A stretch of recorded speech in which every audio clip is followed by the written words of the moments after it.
bahagi.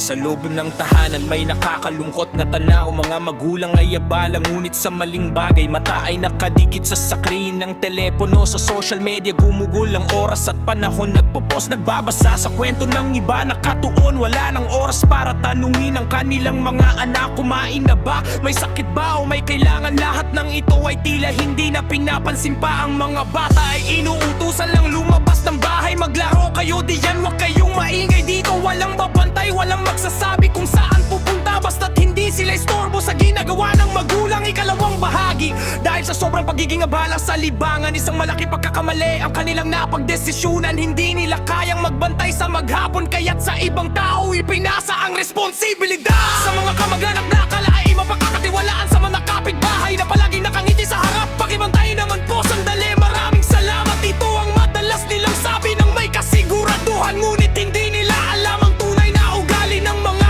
ito. Wala palang pakialam kung ligtas o nasa panganib. Minsan ay nakakalimutan, minsan ay binabaliwala. Ang mga bata ay naiiwan sa gitna ng kapahamakan. Koro.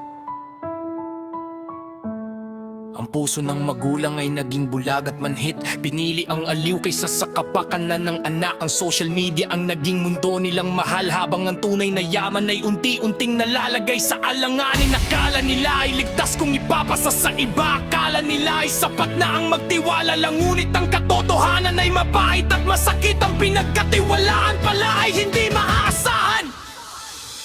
Ikatlong bahagi, lumipas ang mga araw, walang nababantay ang mabuti. Ang mga bata ay gumagala kahit saan-saan. Walang nagtuturo ng tama, walang nagpapaalala. Hanggang sa dumating ang araw na hindi inaasahan. Isang malaking trahedya ang biglang nangyari mula sa paglalaro. Naging pangyayaring madilim dahil walang maingat na mata na nakabantay. Ang buhay ng mga inosente ay tuluyang nawala. Nangangapin ng magulang ang kanilang mga supling. Wala na ang sigaw, wala na ang tawanan. Sa halip ay balitang tumusok sa kanilang dibdib. Ang kanilang kapabayaan ang naging sanhi ng pagkawala. Huling bahagi ngayon ay puro pagsisisi. Ang kanilang bitbit pinabalik ang nakaraan, ngunit muli na ang laang kaninipunong laging hawak ay wala ng silbi. Ang mga mensahe at larawan ay hindi ibabalik ang buhay na laman nila. Sa huli ang malaking katotohanan na walang ibang mag-iingat kundi ang tunay na magulang. Ang pagtitiwala sa iba ay naging malaking pagkakamalay, dahil ang kaligtasan ng anak ay tungkulin nila talaga. Isang aral na mananatiling nakaukit sa isipan. Huwag ipagbalit ang pamilya sa anumang libangan.